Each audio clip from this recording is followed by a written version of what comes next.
Hello friends, welcome to গল্পের বৈঠক। আমি রূপসা আবার চলে এসেছি। আর আজকে আমি নিয়ে এসেছি লেখক সৈয়দ মুস্তাফা সিরাজের লেখা কর্ণেল সমগ্র থেকে কালো বাক্স রহস্যের দ্বিতীয় পর্ব। তো চলুন বেশি দেরি না করে আজকে পর্বটি শুরু করা যাক। আগুনের কুণ্ড থেকে মুহূর্তে হু হু করে সাদা ঘন একরাশ ধোঁয়া উঠতে শুরু করলো। তার উৎকট গন্ধে তখনই কর্নেল পিছনে পিছিয়ে এলেন। ওদিকে সেই ধোঁয়া বেশ কিছুক্ষণ হু হু করে আকাশে ওঠার পর আস্তে আস্তে মিলিয়ে গেল। আগুনটাও নিভে গেছে ইতিমধ্যে। কর্নেল টর্চ জেলে দেখলেন ফকির অদৃশ্য। এখানে ওখানে টর্চ জেলে সমাধি এলাকা তন্ন তন্ন করে খুঁজে আর ফকিরকে দেখতে পেলেন না কর্নেল। তখন বিস্মিত মনে ফিরে এলেন রাস্তায়। বাংলোয় ফিরে দেখলেন গেটে শঙ্করবাবুর গাড়ি রয়েছে। শঙ্কর তার জন্য অপেক্ষা করছিলেন। কর্নেলকে দেখে শঙ্কর একটু অবাক হয়ে বললেন, আপনাকে অমন অমন দেখাচ্ছে কেন? কি হয়েছে কর্নেল? বলছি, আগে চৌকিদারকে একটু কফি দিতে বলো তো শঙ্কর। বলে ঘরের দরজা খুলে আরাম কেদারায় এলিয়ে পড়লেন। তাকে বেশ ক্লান্ত দেখাচ্ছিল। কিছুক্ষণ পরে কফি খেয়ে চাঙ্গা হয়ে কর্নেল একটা চুরুট ধরালেন। তখন শঙ্কর বললেন, কি হয়েছিল একটু বলবেন কর্নেল? বিষাক্ত গ্যাসের ছাঁচে মাথা ঘুরছিল। বিষাক্ত গ্যাস? কোথায় ছিল? তখন কর্নেল এক ফকিরের সঙ্গে আচমকা দেখা হওয়া এবং যা যা ঘটেছে সব বললেন। শেষে বললেন, বলতে পারো ফকিরের সঙ্গে আজিমুদ্দিনের কবরের সম্পর্ক আছে। জানলুম কি করে? ওটা নেহাত আন্দাজে ঢিল ছোঁড়ার মতন। কারণ কি জানো শঙ্কর, আমি বরাবর দেখেছি পীরের দরগার ফকিররা বংশানুক্রমেই ফকির, এবং এলাকার প্রাচীন মুসলমান শাসকদের ইতিহাস তাদের একেবারে মুখস্থ থাকে। তাই ওখানে জঙ্গলের মধ্যে পীরের দরগার ওই ফকিরকে দেখে আমি আন্দাজে ঢিল ছোঁড়ার মতো আজিমুদ্দিনের কবরের কথা জিজ্ঞেস করলুম। ফলও পেলুম হাতে নাতে। তবে এই ফকির বাবাজি দেখছি একেবারে সাংঘাতিক লোক।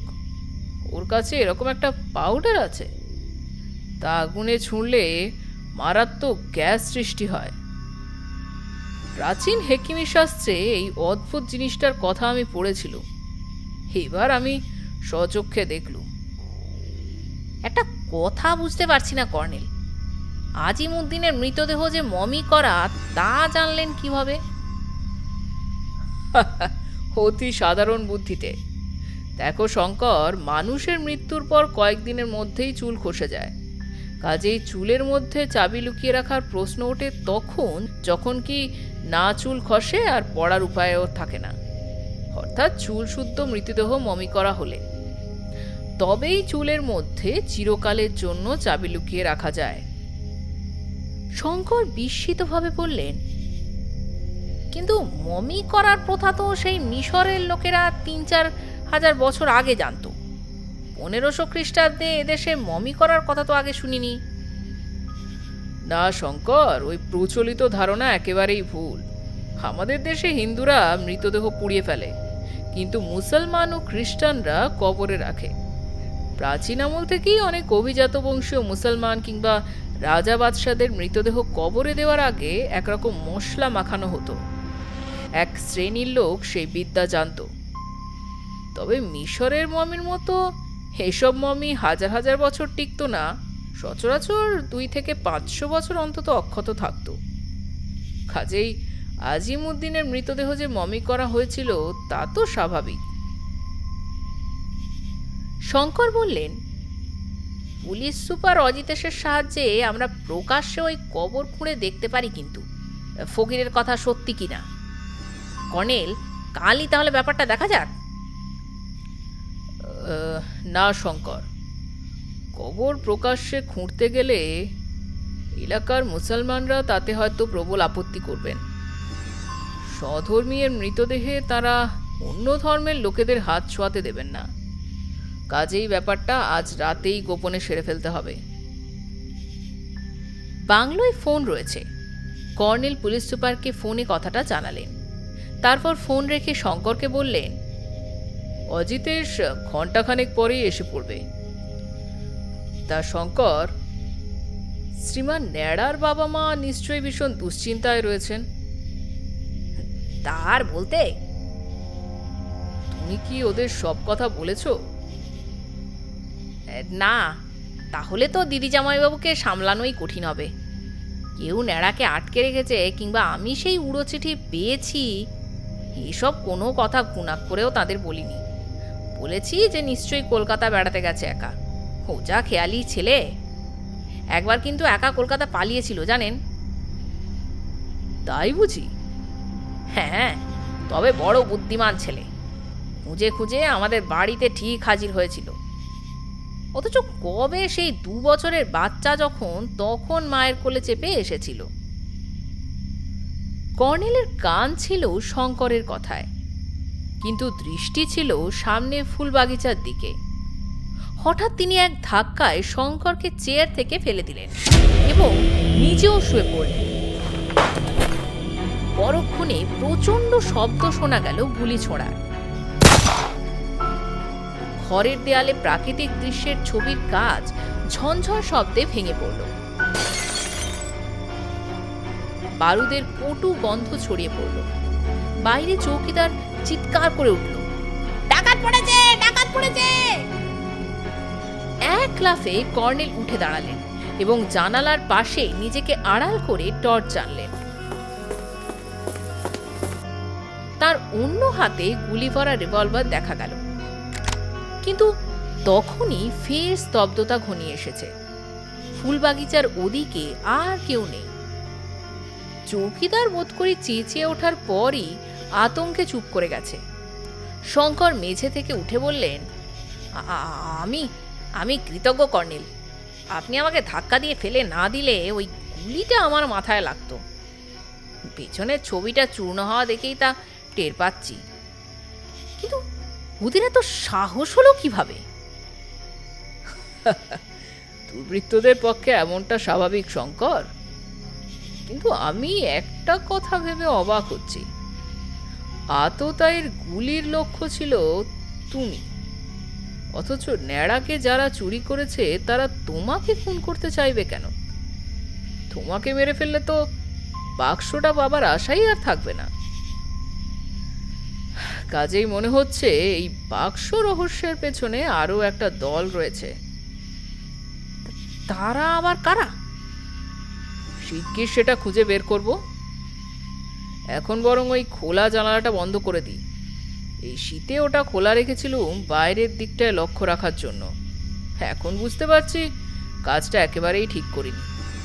তাছাড়া এখন থেকে আমাদের পদে পদে আরো সতর্ক থাকতে হবে। বলে জানালাটা বন্ধ করে দিয়ে কর্নেল আরাম কেদারায় বসলেন। শঙ্কর বারবার ভয়ে খোলা দরজার পর্দার দিকে তাকাচ্ছিলেন। তা দেখে কর্নেল একটু হেসে বললেন, না না শঙ্কর, আততায়ী যেই হোক দরজা দিয়ে হামলা করার সাহস তার নেই। থাকলে সে দূর থেকে গুলি না ছুঁড়ে সোজা দরজা দিয়ে ঘরে ঢুকেই হামলা করত।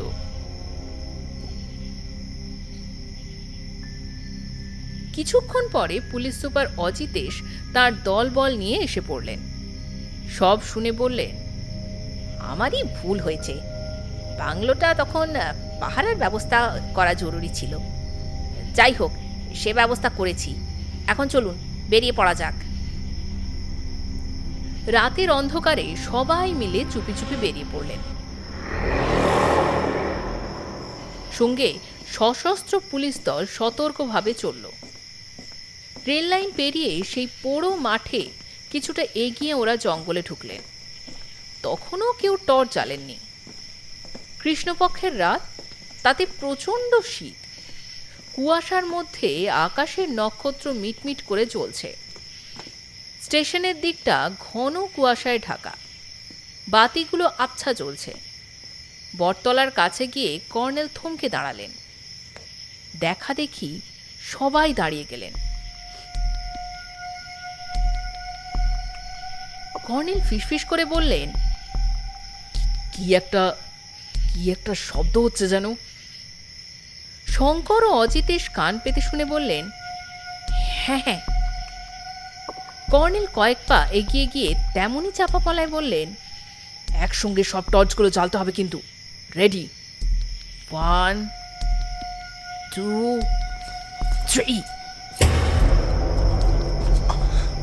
একসঙ্গে প্রায় 1 ডজন টর্চের আলো জ্বলে উঠল। সামনে দেখা গেল 3টি মূর্তি দাঁড়িয়ে আছে। আলো জ্বালার সঙ্গে সঙ্গে এক মুহূর্ত হতচকিত হয়ে গিয়েছিল তারা। তারপর দৌড়ে অন্ধকার জঙ্গলের দিকে পালিয়ে গেল।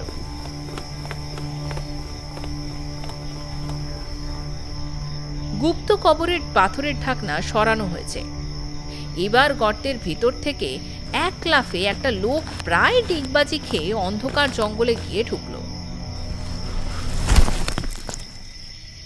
অজিতেশের নির্দেশে সিপাহীরা সেই মুহূর্তেই তাদের পিছনে ধাওয়া করেছে। ওদিকে জঙ্গলে বারবার টর্চের ঝলক, বন্দুকের আওয়াজ কয়েকবার, তারপর পাকড়ো পাকড়ো চেঁচামেচি শোনা গেল। পাকড়ো পাকড়ো! কর্নেলরা কবরের কাছে দৌড়ে এলেন। এসে টর্চের আলোয় দেখলেন গর্তের মধ্যে মৃতদেহের কফিনটা টেনে এনে রেখেছে। কফিনের ঢাকনা খোলা, আর তার ভেতরে একটা পোশাক পরা মৃতদেহ রয়েছে। মৃতদেহটি বালকেরই, কিন্তু তার মুন্ডু নেই। কবন্ধ মৃতদেহটা মমি করা। কর্নেল, শঙ্কর আর অজিতেশ তিনজনে কয়েক মুহূর্ত তাকিয়ে থাকার পর একসঙ্গে বলে উঠলেন, তাই তো। তারপর কর্নেল গর্তে নামলেন। বহুক্ষণ ধরে মমিটা পরীক্ষা করতে লাগলেন। তারপর বললেন, ফকির ঠিকই বলেছিল দেখছি। কে বা কারা মুন্ডু কেটে নিয়ে গেছে, কিন্তু এই কথাটাই যে মুন্ডুটা কাটা হয়েছে গত কয়েকদিনের মধ্যেই। কিভাবে বুঝলেন? খুবই সোজা যুক্তি। শঙ্করবাবুর বাক্সটা নিয়ে যাওয়ার আগে মুন্ডুটা কাটা হয়নি। তাহলে যে মুন্ডুটা কেটেছে সে কি বাক্সটা ফেলে রেখে যেত? কাজেই শঙ্করবাবু বাক্স নিয়ে যাবার পরই কাজটা করা হয়েছে। অজিতেশ ও শঙ্কর সায় দিয়ে বললেন, ঠিক ঠিক। মুন্ডু যে কেটেছে সে জানে যে বাক্স যেই হাতাক, চাবি এই মুন্ডুর চুলের মধ্যে আছে। কাজেই তার উদ্দেশ্য হলো কাটা মুন্ডুর চুল খুঁজে চাবি বের করা এবং বাক্সটা উদ্ধার করা। শঙ্কর বললেন, তাহলে এ কাজ কমলাক্ষেরই? বলা কঠিন, দেখা যাক। তবে এসো, মৃতদেহটা আমরা যথাস্থানে আগের মতোই সমাধিস্থ করি। আর অজিতেশ, তুমি তোমার কথা মতো আপাতত কিছুদিন এখানে পুলিশ পাহারার ব্যবস্থা করো। তার বলতে, তবে আমারই ভুল। ভেবেছিলুম কাল সকাল থেকে পাহারার ব্যবস্থা করব, বুঝতে পারিনি যে আজ রাতেই কেউ কবরে হামলা করবে। গুপ্ত কবর আগের মতো ঢেকে দেওয়ার একটু পরে সেপাইরা ফিরে এসে জানালো ওদের পাকড়াও করা যায়নি, সব যেন হাওয়ায় মিলে গেছে।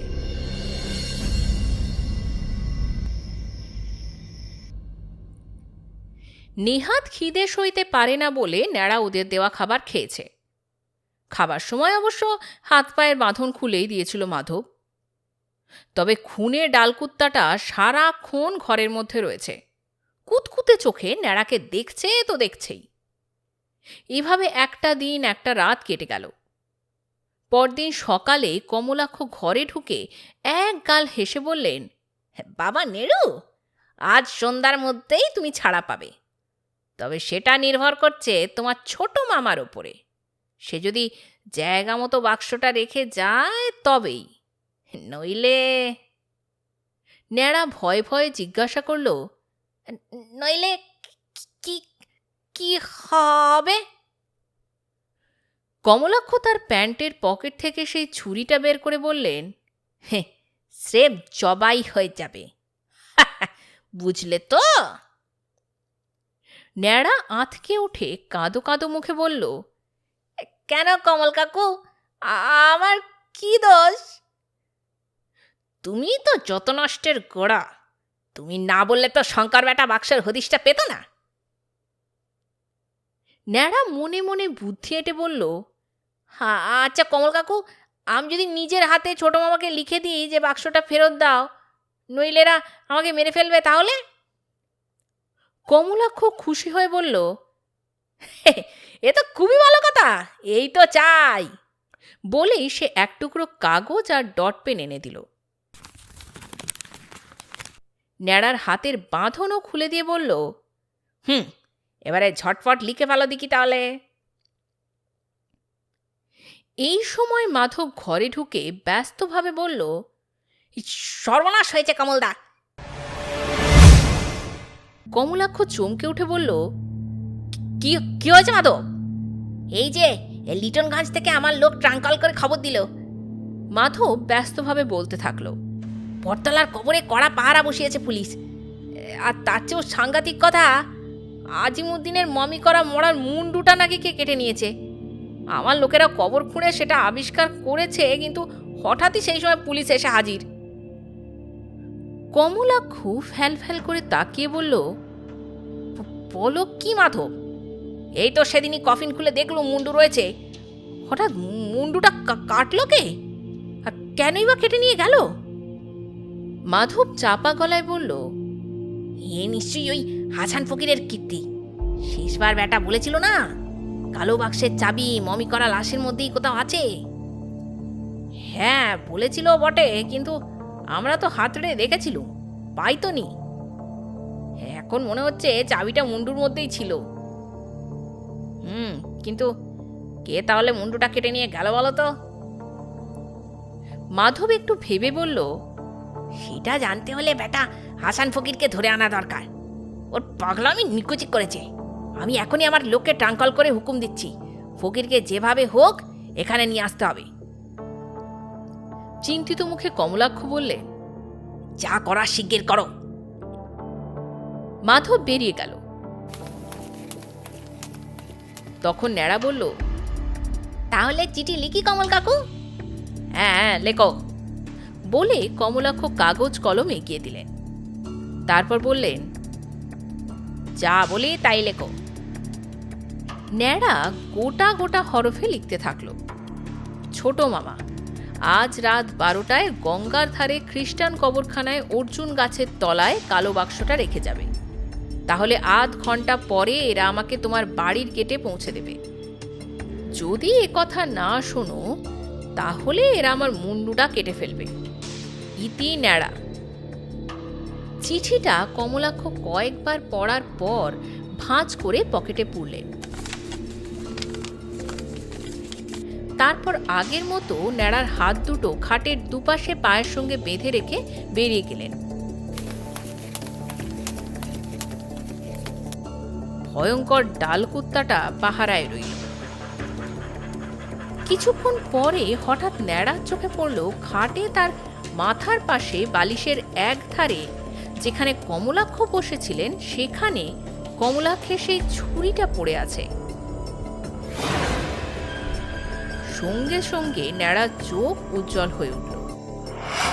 কমলাক্ষ তখন ন্যাড়াকে ভয় দেখাতে ছুরিটা বের করেছিলেন, কিন্তু ন্যাড়া নিজের হাতে শঙ্করবাবুকে চিঠি লিখতে চাইলে খুশির চোটে ছুরিটা পকেটে না ঢুকিয়ে ওখানেই রেখে কাগজ কলম আনতে গিয়েছিলেন টেবিলে। তারপর ভুলেই গেছেন ছুরিটার কথা। ন্যাড়া ছুরিটার দিকে তাকিয়ে ফোন দিয়ে আটতে থাকলো। ভয়ে শুধু এই ডাল কুত্তাটাকে, নড়লেই সে নাকি ঝাঁপিয়ে পড়বে তার উপরে। শীত বলে দয়া করে ওরা ন্যাড়াকে একটা কম্বল দিয়ে গেছে। ন্যাড়া ভাবল কম্বলটা হয়তো কাজে লাগানো যায়। খুব আস্তে আস্তে কাত হয়ে সে শোবার ভান করল। ওইটুকু নড়াচড়াতেই ডালকুত্তাটা গড় গড় করে উঠল।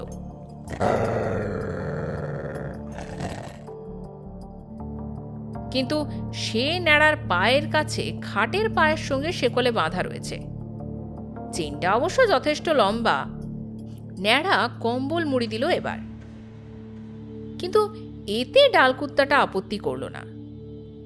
এবার সে কম্বলের খানিকটা অংশ কৌশলে বালিশের পাশে রাখা ছুরির ওপর চাপালো। তারপর মুখটা বাড়িয়ে কম্বলের ভেতর ছুরির বাঁটটা কামড়ে ধরল। এখন আর অসুবিধে হলো না। ছুরিটা খুব ধারালো, দাঁতে বাট কামড়ে ডান হাতের দড়ির বাঁধনে ফলাটা সাবধানে কয়েকবার ঘষতেই বাঁধন কেটে গেল। ডালকুত্তাটা মাঝে মাঝে গড়গড় করছে বটে, তবে ঝাঁপিয়ে পড়ার মতলব নেই বলেই মনে হচ্ছে। বাঁ হাতের বাঁধন কাটাতেও দেরি হলো না ন্যাড়ার। এবার সে কম্বলের ফাঁক দিয়ে ডালকুত্তাটার দিকে তাকালো। ডালকুত্তাটা তার দিকেই তাকিয়েছিল। এই সময় হঠাৎ ঘুলঘুলি থেকে একটা চামচিকে উড়ে এসে ডালকুত্তাটার কাছে পড়ল। অমনি সে গড়গড় করে ঝাঁপিয়ে গেল চামচিকেটার দিকে। এই মোক্ষম সুযোগ, ন্যাড়া দু হাতি খোলা, তো পা দুটো তখনও বাঁধা। ডালকুত্তাটা চামচিকের দিকে ঝাঁপ দেওয়া মাত্র সে কম্বলটা তার উপর ফেলে দিল। কম্বলে জড়িয়ে মরিয়ে ডালকুত্তার তখন ভীষণ রাগ হয়েছে। সেই গড় গড় গো গো গর্জন করতে করতে যত লাফালাফি করে কম্বলও তত জড়িয়ে যায়। সেই সুযোগে ন্যাড়া ঝটপট দু পায়ের বাঁধন কেটে ফেলেছে। তারপর এক লাফে খাট থেকে নেমে নিরাপদ দূরত্বে সরে গেছে। বেচারা ডালকুত্তা তখন কম্বল জড়ানো অবস্থায় গড়াতে গড়াতে, কেন কে জানে, হয়তো জীবনে এমন বিদঘুটে ব্যাপার কখনো ঘটেনি তার, সেই আতঙ্কে খাটের তলাতেই ঢুকে পড়ল। ন্যাড়া এতক্ষণে নিশ্চিন্তে ঘরের ভেতরটা দেখতে থাকল। ঘরটায় আলো খুব কম, ঘুলঘুলি থেকে একটুখানি রোদের ছটা এসে ঢুকছে মাত্র। সে একটা জানালা খুলে দিল। একতলাতেই রয়েছে সে। জানালার ওপাশে জঙ্গুলে জায়গা, তার ওদিকে গঙ্গা দেখা যাচ্ছে। ডাইনে বাঁয়ে একটু তফাতে কলকারখানা রয়েছে। এদিকে ঘরের ভেতরে কতকালের পুরনো আসবাবপত্র আর ছেঁড়া তোষক, নারকেল ছোবড়ার গদি আর এক দঙ্গল বালিশ পড়ে রয়েছে। মনে হলো এটা কোনো বড় বাগান বাড়ির পেছন দিক। ন্যাড়া দরজা টেনে দেখল বাইরে থেকে আটকানো আছে। অমনি সে নিরাশ হয়ে গেল। জানালার রড খুব পুরু আর শক্ত, সে বেরুবে কেমন করে? সে ভাবতে থাকলো এবং একটুক্ষণ পরেই তার মাথায় একটা বুদ্ধি খেলে গেল। কোণা থেকে কয়েকটা ছেঁড়া বালিশ এনে সে বিছানায় লম্বালম্বি রাখল। এখন একটা কম্বল দরকার। ডালকুত্তাটা তো কম্বল মুড়ি দিয়ে খাটের তলায় ঢুকে রয়েছে এবং মাঝে মাঝে অদ্ভুত চাপা শব্দ করছে। অন্য সময় হলে ন্যাড়া হেসেই কুটিকুটি হতো। কোণা খুঁজতে গিয়ে ন্যাড়া একটা ছেঁড়া তুলো বের করা লেপ পেয়ে গেল। সে সেটা এনে বালিশের ওপর ঢাকা দিল। দেখলে মনে হবে শ্রীমান ন্যাড়াই যেন আগের মতন শুয়ে রয়েছে, মাথা অবধি ঢেকে আছে। জানালা বন্ধ করেছে বলে হঠাৎ বাইরে থেকে ঢুকে ওরা ব্যাপারটা টের পাবে না সম্ভবত। অন্তত টের পেতে একটু তো দেরি হবেই। ততক্ষণে ন্যাড়া, হ্যাঁ, এবার তাকে লুকিয়ে থাকতে হবে। কোণার দিকে তোষক আর গদির আড়ালে ন্যাড়া গিয়ে লুকিয়ে বসে রইল। তারপরে বসে আছে তো আছেই, কেউ আর আসে না, না কমলাক্ষ না মাধব, কিংবা ওদের সেই কুৎসিত চেহারার লোকটা যে ন্যাড়াকে সাধারণত খাবার দিতে আসে। ডালকুত্তাটা কি আরামে ঘুমোচ্ছে নাকি এবার? ঠিক তাই, কম্বলের মজাটা টের পেয়ে গেছে যে সে, তাই আর সারা শব্দই নেই। কতক্ষণ কেটে গেল আর তারপরই তালা খোলার শব্দ হলো। ন্যাড়া সঙ্গে সঙ্গে তৈরি হলো। দরজা খুলে সেই কুৎসিত চেহারার লোকটা ঢুকলো।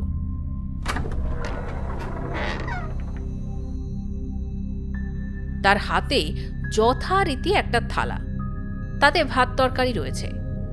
ন্যাড়াকে খাওয়াতে এসেছে। সে খাটের কাছে এসে ডাকলো, কই খোকা বাবু, ওঠো, কে নাও? অমনি ন্যাড়া ঠিক খরগোশের মতো এক লাফে উঠেই দরজা দিয়ে বাইরে চলে গেল। লোকটার হাত থেকে ভাতের থালা গেল পড়ে। সে চেঁচিয়ে উঠল, পালাচ্ছে পালাচ্ছে, ধরো ধরো। ন্যাড়া পাশের ঘর থেকে ততক্ষণে বারান্দায়, আর বারান্দা থেকে একটা উঠোনে, তারপর উঠোনের ওপাশে ভাঙা পাঁচিল গলিয়ে ছোট্ট একটা গলিতে পৌঁছে গেছে।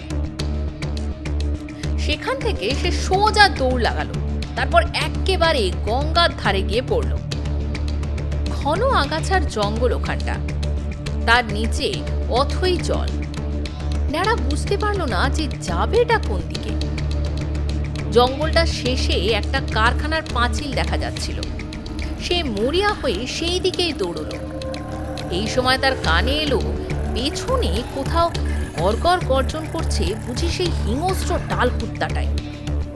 সে ঝোপের আড়ালে উঁকি মেরে যা দেখল তাতে তার আতঙ্কটা গেল বেড়ে।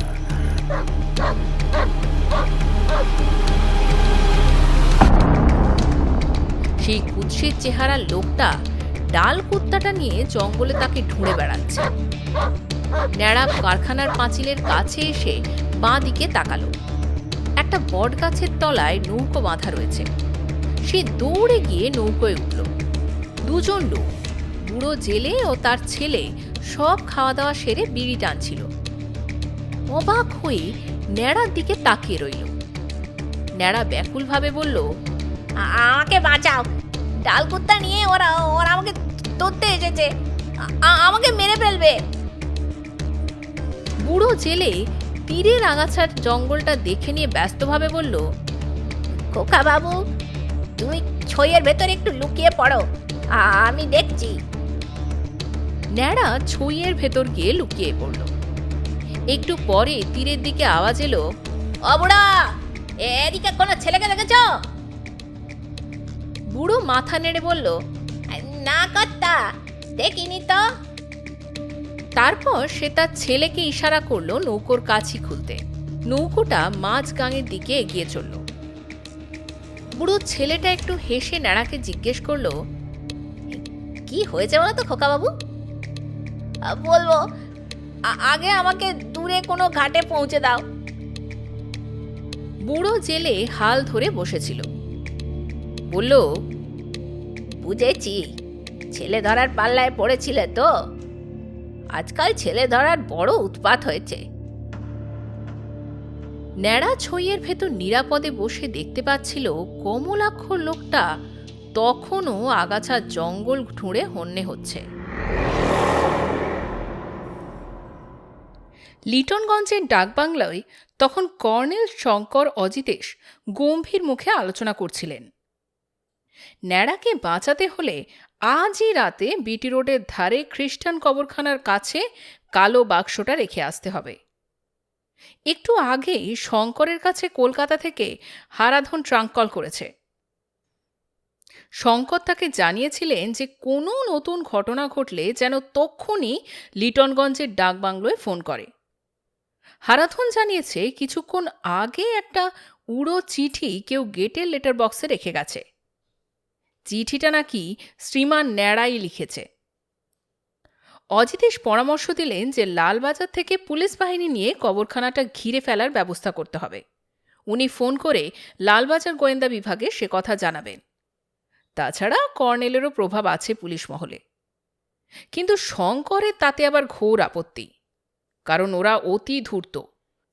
পুলিশ ওত পেতেছে টের পেলে ন্যাড়াকে খুন করেও ফেলতে পারে। কর্নেল গুম হয়ে বসে কি যেন ভাবছিলেন। কতক্ষণ পরে বললেন, একটা কাজ করা যাক। শঙ্কর, তুমি এখনই একবার কলকাতায় ফিরে যাও। আর আপনি?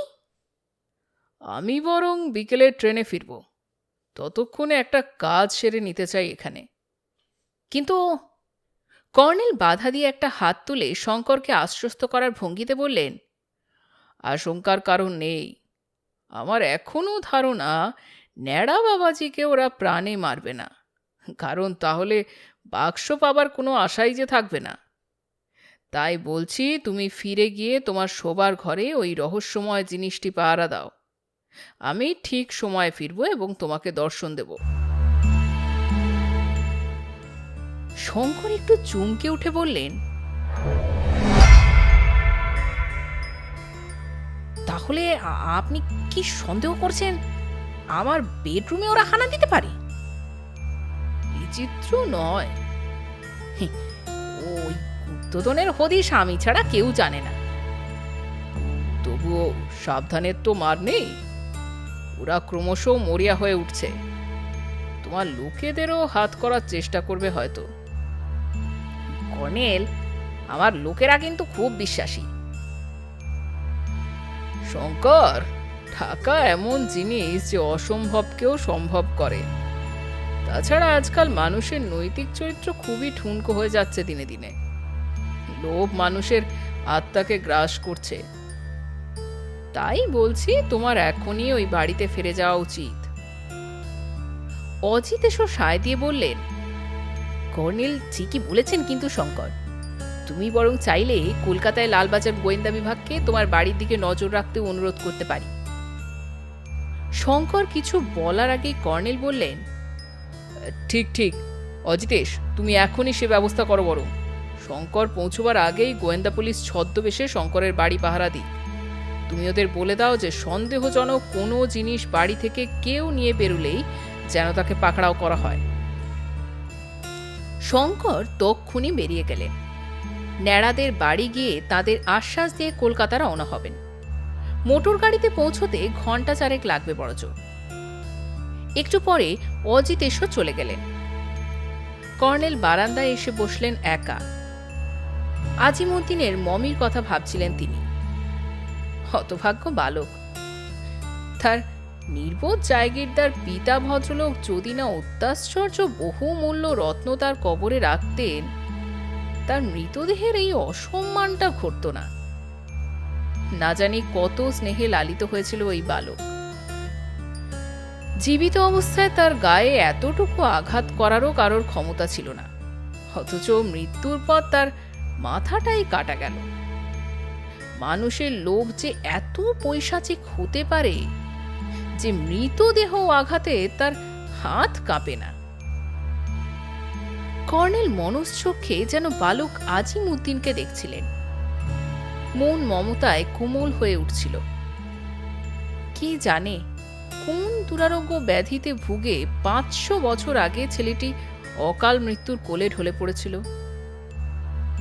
বয়স কত হতে পারে তার? কর্নেল মমিটা দেখে অনুমান করেছেন 10 থেকে 12 বছরের বেশি নয়। বাক্সর গায়েও সে কথাই লেখা আছে। হ্যাঁ, ঠিক এমনই এক বালকের মমি করা মৃতদেহ নিয়ে গত শতাব্দীতে বিশ্ব জুড়ে হইচই উঠেছিল। মিশরের কিশোর ফারাও তুতেনখামেনের মমি। আশ্চর্য, তুতেনখামেনের মমির অভিশাপের কথা ইতিহাসে লেখা আছে। যারা তুতেনখামেনের কবর খুঁড়ে তার মমি আবিষ্কার করেছিলেন, তারা একে একে সবাই রহস্যময়ভাবে মারা পড়েন। আজিমউদ্দিনের মমিরও কি তেমন কোনো অভিশাপ আছে? জোরর! কর্নেল চমকে উঠে তাকালেন। সবিস্ময়ে দেখলেন কখন সেই কালো আলখেল্লা পরা ফকির এসে বাংলোর বারান্দায় তার সামনে দাঁড়িয়ে রয়েছে। ফকির কি অলৌকিক শক্তিধর, জাদুকর? সে কি অদৃশ্য থেকে দৃশ্য হতে পারে? আর কর্নেলের মনের কথাই বা জানতে পারল কিভাবে? কর্নেল অবাক চোখে তাকিয়ে বললেন, আসুন আসুন ফকির সাহেব, আপনার সঙ্গে দেখা করব বলেই আমি এখনো এখানে রয়ে গেছি। ফকির মৃদু হেসে বলল, বেটা, তুমি সোচ করছিলে কি আজিমউদ্দিনের লাশে কোন লানত আছে কিনা, তাই তো? হ্যাঁ, কিন্তু আপনি কি মনের কথা বুঝতে পারেন ফকির সাহেব? বেটা, মানুষের মনের কথা তার মুখে ফুটে ওঠে। বসুন বসুন ফকির সাহেব, আপনার সঙ্গে আমার অনেক কথা আছে। কথা তো আমারও আছে, তবে এখানে নয়, ঘরে চলো, গোপনে বলবো। দুজনে ঘরে গিয়ে ঢুকলেন। ফকির কিছুক্ষণ চোখ বুজে কি যেন ভাবতে থাকলো। কর্নেল তার দিকে তাকিয়েই রইলেন। তারপর ফকির চোখ খুলল, এদিক ওদিক তাকিয়ে চাপা গলায় বলল, আমি সংসার বিরাগী ফকির, ধনের লোভ আমার নেই বেটা। যারা আজিমুদ্দিনের লাশের মাথা কেটেছে তাদের শাস্তি খোদা দেবেন। বললুম না, আজিমুদ্দিনের আত্মার অভিশাপ লাগবেই তাদের। তাই তোমাদের বলি, যদি অভিশাপ থেকে বাঁচতে চাও তো বাক্সটা ফেরত দাও, কবরের মধ্যে রেখে এসো। কর্নেল চমকে উঠে বললেন, বাক্সটা আমাদের কাছে আছে, কে বলল আপনাকে? আমি জানি, মিথ্যা বলে লাভ নেই বেটা। কর্নেল কিছুক্ষণ চুপ থাকার পর বললেন, ঠিক আছে, বাক্স ফের কবরেই রাখা হবে, কিন্তু আজিমুদ্দিনের কাটা মাথার হদিশটা জানতে চাই। আপনি আমার একটু সাহায্য করুন তাহলে।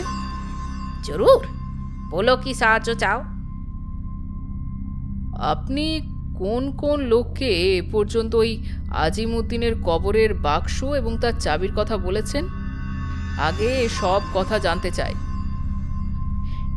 ফকির অনুশোচনার ভঙ্গিতে মাথা দোলালো একটুখানি। তারপর উর্দু মেশানো বাংলায় যা বলল তা হলো এই, কমলাক্ষবাবু কোনো ইংরেজি কেতাবে জায়গিরদার ও তার অকাল মৃত ছেলের কাহিনী পড়েছিলেন। এই ফকির বংশানুক্রমে এলাকার ইতিহাস জানে, তাই কমলাক্ষ বারবার তার কাছে এসে কবরের হদিশ জানতে চাইতেন। তিনি বলতেন যে এলাকার পুরাকীর্তি এবং প্রত্নদ্রব্য সংরক্ষণ করাই তার ব্রত, যাতে ওগুলো ধ্বংস না হয়ে যায়। ফকিরের পা ছুঁয়ে তিনি প্রতিজ্ঞাও করেছিলেন যে গুপ্ত কবরের খোঁজ দিলে সেখানে সরকারি সাহায্যে একটা দরগা বানিয়ে দেবেন এবং ফকিরকেই তার রক্ষণাবেক্ষণের দায়িত্ব দেবেন। শেষ পর্যন্ত ফকির তার কথায় রাজি হয়ে গুপ্ত কবরের হদিশ বলে দিয়েছিল। কিন্তু কমলাক্ষের মনে যে এমন শয়তানি লোভ আছে তা সে ভাবেও নি। এই কথা শোনার পর কর্নেল জিজ্ঞেস করলেন, কমলাক্ষ বাবু ছাড়া আর কাকেও কি গুপ্ত কবরের কথা বলেননি ফকির সাহেব? একবার একটু মনে করে দেখুন তো। ফকির চোখ বুজে ভাবতে থাকলো। তারপর সে নড়ে বসে বলল, না, আর কাকেও বলিনি। তবে তবে আমার মনে হচ্ছে আর একজনের পক্ষে ব্যাপারটা জানা সম্ভব। কে কে সে? সেই জায়গিরদারের বংশধর বলে দাবি করে একটা লোক, তার নাম লতিফ খাঁ আছে। কোথায় থাকে সে? লিটনগঞ্জেই থাকে। লোকটা হেকিমি চিকিৎসা করে। তোপখানার কাছে তার হেকিমি দাওয়াখানা আছে। লোকটা কিন্তু বাজির পা ছাড়া, যেমন তিরিক্ষি মেজাজ তেমনই কুচুটে। আমার সঙ্গে তার বনিবনা নেই। ঠিক আছে, আপনি ভাববেন না ফকির সাহেব, বাক্সটা আমরা কবরেই ফেরত দেব এবং ওখানে যাতে স্থায়ী রক্ষণাবেক্ষণের ব্যবস্থা হয়, কেন্দ্রীয় সরকারের পুরাতত্ত্ব দফতরকে সেজন্য অনুরোধ জানাবো। তবে তার আগে আমি মমিমুন্ডুটা উদ্ধার করতে চাই। খোদার দয়ায় তুমি সফল হও বেটা। তারপর সে দ্রুত উঠে দাঁড়ালো এবং বেরিয়ে গেল। কর্নেল তার পিছনে পিছনে বেরুলেন, কিন্তু বেরিয়েই হতবাক হয়ে দাঁড়িয়ে রইলেন। ফকিরকে তিনি আর দেখতে পেলেন না। এই ফকির কি সত্যি অলৌকিক শক্তিধর কোনো সিদ্ধ পুরুষ? কর্নেল ভারী একটা নিঃশ্বাস ফেলে ভাবলেন, মানুষ এই বিস্ময়কর বিশ্বের কতটুকুই বা জানতে পেরেছে। কত আশ্চর্য শক্তি বিজ্ঞানের আয়ত্তের বাইরে তো এখনো রয়ে গেছে। কর্নেলের গোয়েন্দাগিরি ছাড়াও এক বিচিত্র নেশা আছে। পাখি, প্রজাপতি বা পোকামাকড়ের জীবন সম্পর্কে তার কৌতূহল অসামান্য। দুপুরে খাওয়ার পর রোদ্দুরে লনে চেয়ার পেতে বসেছিলেন তিনি। হঠাৎ নদীর ধারে কোনো গাছ থেকে কি একটা পাখির ডাক শুনে নড়ে বসলেন। তারপর ঘর থেকে তক্ষুনি বাইনোকুলারটা এনে চোখে রেখে পাখিটাকে খুঁজতে থাকলেন। হ্যাঁ, ওই তো গাব গাছের ডালে ছোট্ট রঙিন পাখিটা মনের সুখে গান গাইছে। কর্নেল একটু অবাক হলেন। এমন পাখি তো তিনি এর আগে কখনো দেখেননি।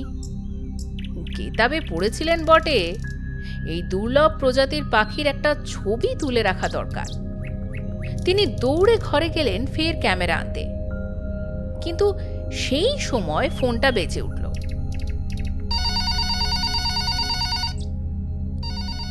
কি আপদ! বিরক্ত হয়ে তিনি ফোন তুললেন। হ্যালো, কর্নেল নীলাদ্রি সরকার বলছি। এক্সচেঞ্জ অফিস থেকে সাড়া এলো। ধরুন, কলকাতা থেকে ট্রাঙ্কল আছে। কর্নেল সঙ্গে সঙ্গে পাখির কথা ভুলে গেলেন। শঙ্কর ছাড়া আর কে ফোন করবে কলকাতা থেকে?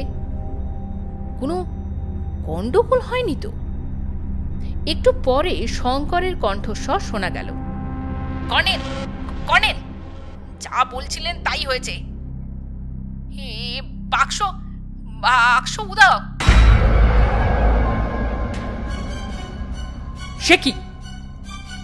হ্যাঁ কর্নেল, এই মাত্র পৌঁছে আবিষ্কার করলুম দেওয়ালের ছবিটা সরিয়ে কে যেন গুপ্ত আলমারি থেকে বাক্সটা হাতিয়েছে। আরাধন তো কান্নাকাটি করছে, সে কিছুই জানে না। বাড়ি থেকে তোমার কোনো লোক উধাও হয়নি তো? হ্যাঁ, হয়েছে হয়েছে। বাজার সরকার মদনবাবু থলে হাতে সকালে বাজার করতে গিয়েছিলেন, আর ফেরেননি। এখন তো প্রায় বেলা 2টো বাজে। পুলিশকে জানিয়েছো নাকি? না, এই তো সবে ঘরে ঢুকে সব দেখে তারপর আপনাকে ফোন করছি। ঠিক আছে, তুমি লোকাল থানায় একটা খবর দাও। তবে বাক্সর কথা বলো না, বলো যে টাকা কড়ি চুরি করে ভদ্রলোক কেটে পড়েছেন। একটা ফটো আছে কি মদনবাবুর? আছে, বাবার মৃত্যুর সময় গ্রুপ ফটো তোলা হয়েছিল, তার মধ্যে। ভালো, ফটোটা পুলিশকে দাও। কিন্তু ন্যাড়াকে তাহলে হয়তো আর বাঁচানো যাবে না কর্নেল। ভেবো না শঙ্কর, বরং বাক্সটা যখন ওরা মদনবাবুর সাহায্যে হাতিয়েছে তখন ন্যাড়াকে ধরে রাখার আর দরকার হবে না। দেখবে ওরা ওকে ছেড়েই দেবে। এসব ক্ষেত্রে খুন খারাপি করলে ওদেরই বিপদের ঝুঁকি আছে, কাজেই নিশ্চিন্ত থেকো। আপনি শিগগির চলে আসুন কর্নেল। বাক্স যদি কমলাক্ষ হাতিয়ে থাকেন, আমার কলকাতা ফেরার আর দরকার দেখি না। বরং তুমিই চলে এসো লিটনগঞ্জে। ভাবস, আবার 100 কিলোমিটার মোটর জার্নি? কেন, পারবে না? এক মুহূর্ত পরে শঙ্কর বললেন, ঠিক আছে, পারবো। পেট পুড়ে খেয়ে তবে বেরিও, কিন্তু তার আগে থানায় খবরটা দিয়ে দাও। আচ্ছা, ছাড়ছি কর্নেল। আচ্ছা। কর্নেল ফোন রেখে কয়েক মুহূর্ত দাঁড়িয়ে রইলেন। তারপর হঠাৎ মনে পড়ে গেল পাখিটার কথা। অমনি ক্যামেরা আর বাইনোকুলার নিয়ে দৌড়ে বেরোলেন। চৌকিদার তার ঘরের বারান্দা থেকে বুড়ো কর্নেলকে ওইভাবে দৌড়তে দেখে হকচকিয়ে উঠেছিল। কিন্তু কর্নেল নদীর ধারে গাব গাছের নিচে দাঁড়িয়ে ক্যামেরা তাক করছেন দেখে সে আপন মনে হাসতে লাগলো। এই বুড়ো সাহেব বড্ড খামখেয়ালি মানুষ। ওদিকে শাটার টেপার আগেই পাখিটা ফুরুত করে উড়ে চোখের আড়ালে কোথায় উধাও। কর্নেলও অপ্রস্তুত। বাইনোকুলার চোখে রেখে তন্ন তন্ন করে খুঁজেও আর দেখতে পেলেন না। দুঃখিত মনে দাঁড়িয়ে রইলেন। তারপর আনমনে একটা চুরুট ধরালেন। গাছের তলায় বসে চুরুটটা টানতে থাকলেন। নিচে নদীর বুকে কোথাও সোনালি বালি চড়া পড়েছে, কোথাও স্বচ্ছ নীল জল তীর তীর করে বয়ে যাচ্ছে। জায়গাটার প্রাকৃতিক সৌন্দর্য অতুলনীয়। কর্নেলের চোখ প্রকৃতির দিকে, কিন্তু কান পাক পাকালির ডাক শুনছে। তন্ময় হয়ে রয়েছে। মনে ক্ষীণ আশা, সেই ছোট্ট সুন্দর পাখিটা আবার যদি একবার ডেকে ওঠে। হ্যাঁ, আবার পাখিটা ডেকে উঠল। প্রায় 1 ঘন্টা পরে। প্রকৃতি যাকে কণ্ঠস্বর দিয়েছে সে কি না গান গেয়ে থাকতে পারে? কর্নেল কান পাতলেন। এবার কিন্তু ডাকটা ভেসে আসছে অনেক দূর থেকে।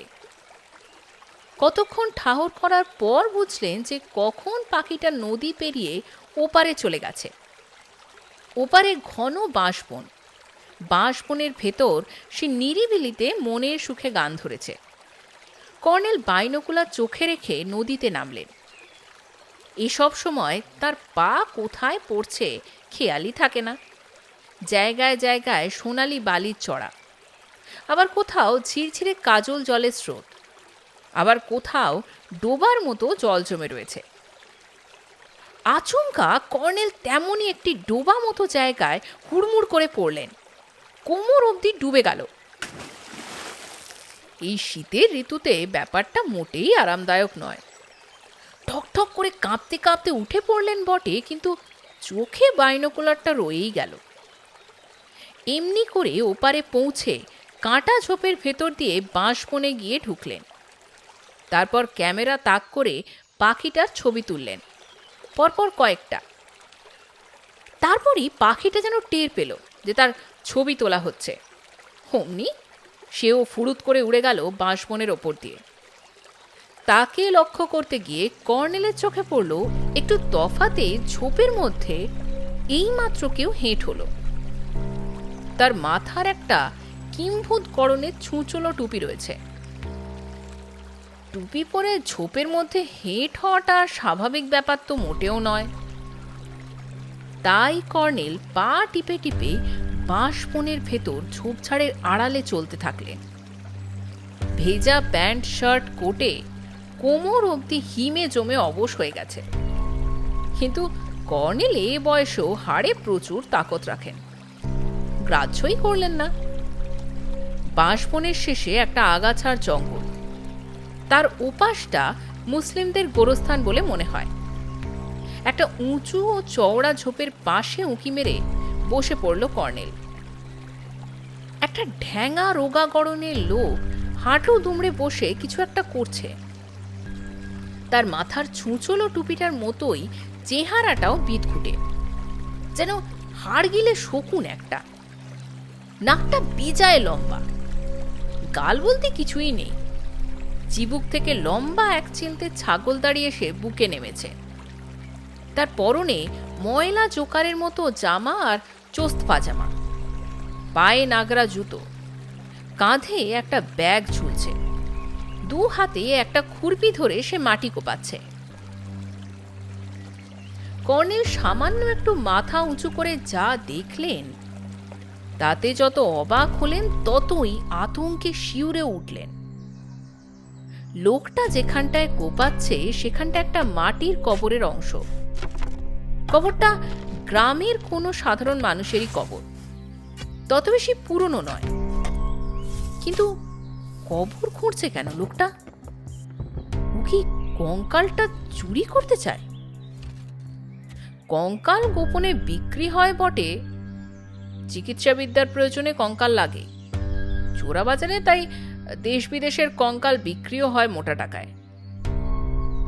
এরপর লোকটা বসে পড়ল। কর্নেল শুধু তার মাথার পেছনটা আর কাঁধের কিছু অংশ দেখতে পাচ্ছিলেন। সে কি করছে পুরোটা দেখতে গেলে অনেকটা ঘুরে ওপাশে যেতে হয়, কিন্তু তা করতে গেলে আবার তার চোখে পড়ার সম্ভাবনা। একটু পরেই লোকটা উঠে দাঁড়ালো। তার হাতে একটা বাঁকা চোরা শেকড় দেখতে পেলেন কর্নেল। তখন কর্নেল মনে মনে হেসে ফেললেন। না, লোকটা কঙ্কাল চুরি করছিল না, নেহাতে একটা গাছের শেকড় সংগ্রহ করছিল। গাছটা ওই কবরে গজিয়েছিল নিশ্চয়ই। এই লোকটাই তাহলে লিটনগঞ্জের সেই হেকিম লতিফ খান নয় তো? কর্নেল চমকে উঠে দেখলেন, সর্বনাশ!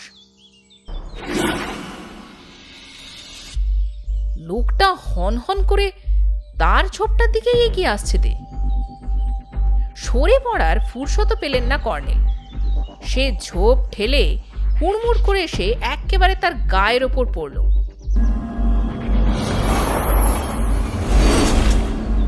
এবং ভয়ে কিংবা রাগে চেঁচিয়ে উঠল, এই বাপ!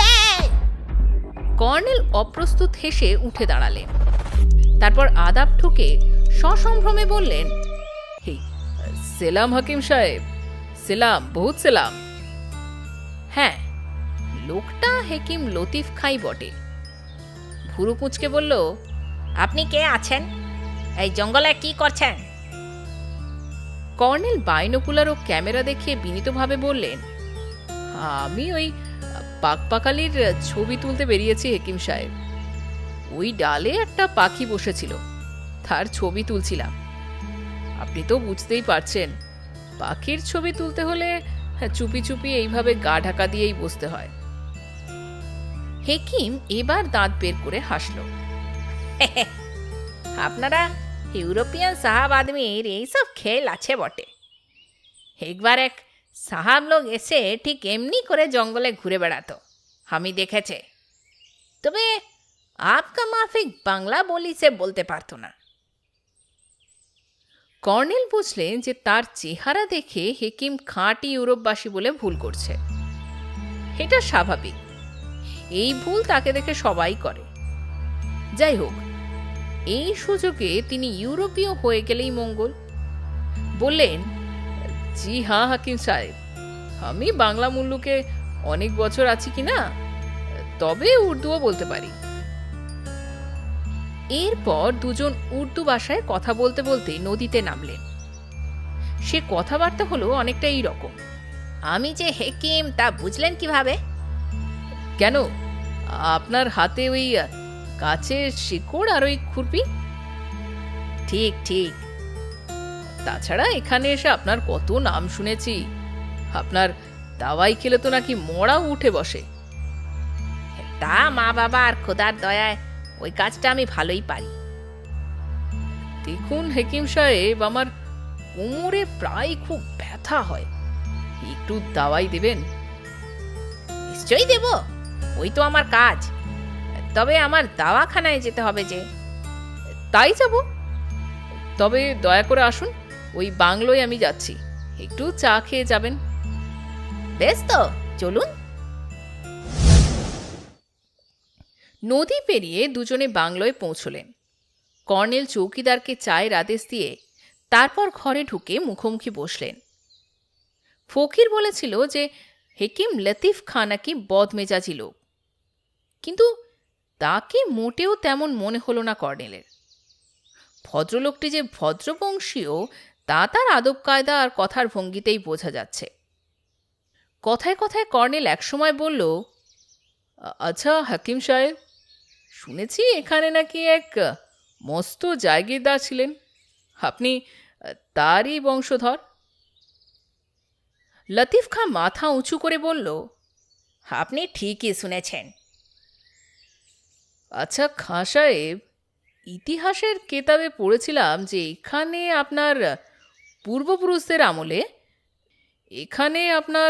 পূর্বপুরুষদের আমলে কেউ মারা গেলে নাকি তার মৃতদেহ মমি করে রাখা হতো, তা কি সত্যি?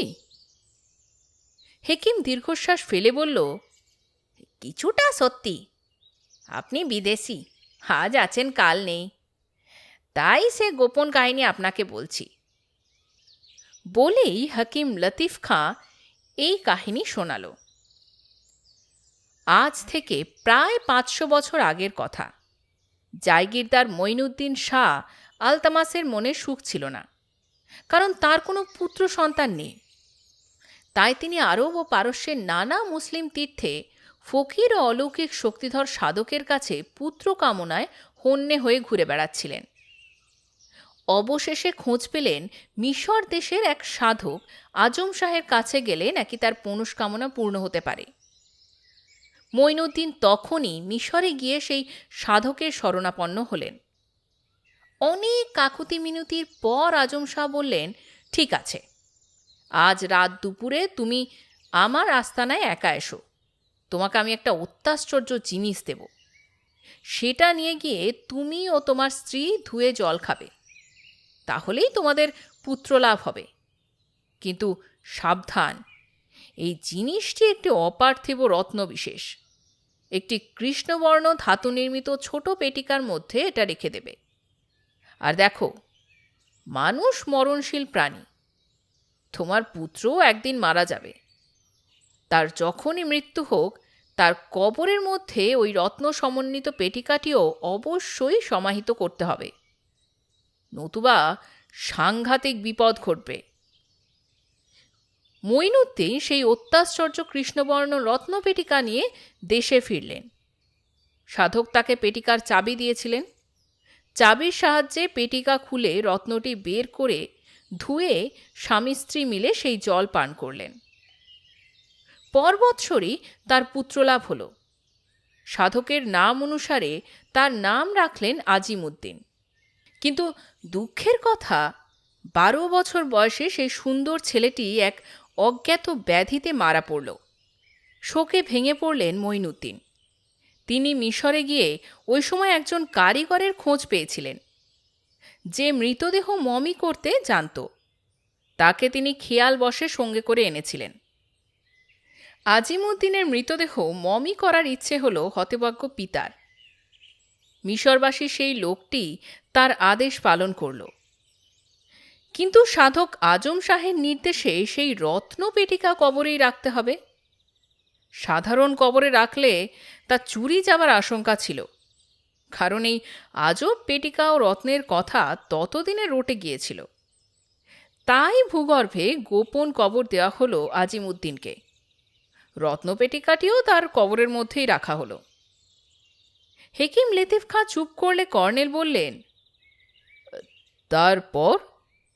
আর কি? সেই গুপ্ত কবরের সন্ধান নিশ্চয়ই আপনি রাখেন। মুহূর্তে হেকিমের মেজাজ বদলে গেল। বিকৃত মুখে বললেন, না, আপনাকে যে কাহিনী বললুম তা আমার বাবার কাছে শোনা, কিন্তু এই গাঁজাখড়ি গল্পে আমার একটুকুও বিশ্বাস নেই। চৌকিদার ইতিমধ্যেই চা এনে দিয়েছিল। হেকিম চায়ে শেষ চুমুক দিয়ে তেমনই বিকৃত মুখে হেসে ফের বলল, দয়া করে এ সম্পর্কে আমাকে আর কোনো প্রশ্ন করবেন না সাহেব। যদি কোমরের বেমারির দাওয়াই চান তবে আমার সঙ্গে আসতে পারেন। কর্নেল ঘড়ি দেখে বললেন, এক ভদ্রলোক দেখা করতে আসবেন, তাই এখন যাওয়ার একটু অসুবিধে আছে। সন্ধে যাবক্ষণ। আচ্ছা, আদাব, বলে হেকিম লতিফ খাঁ বেরিয়ে গেল।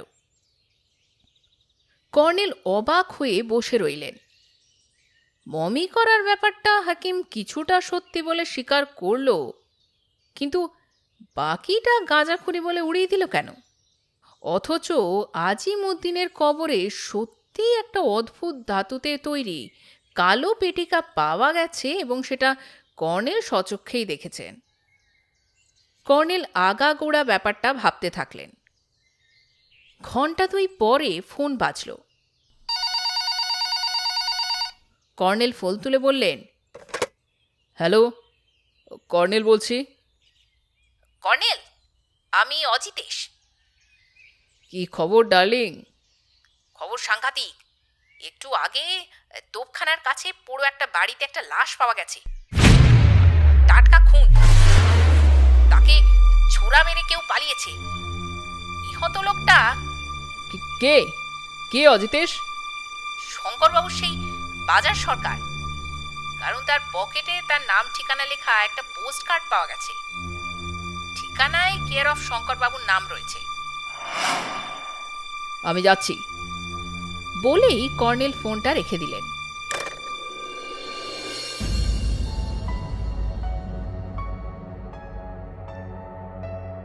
আপনারা শুনছিলেন লেখক সৈয়দ মুস্তাফা সিরাজের লেখা কর্ণের সমগ্র থেকে কালো বাক্স রহস্যের 2য় পর্ব। এর পরের পর্ব জানতে শুনতে থাকুন গল্পের বৈঠক। গল্পটি কেমন লাগছে অবশ্যই আমাদের জানাবেন, এবং গল্পগুলো যদি আপনাদের ভালো লাগে তো প্লিজ লাইক করতে, কমেন্ট করতে এবং শেয়ার ও সাবস্ক্রাইব করতে অবশ্যই ভুলবেন না। আর সাবস্ক্রাইব করার সঙ্গে সঙ্গে নোটিফিকেশন পাওয়ার জন্যে বেল আইকনটিকেও প্লিজ ক্লিক করবেন। তবে আজকে এই পর্যন্তই, পরে আবার দেখা হচ্ছে এই গল্পেরই 3য় পর্বের সঙ্গে। নমস্কার।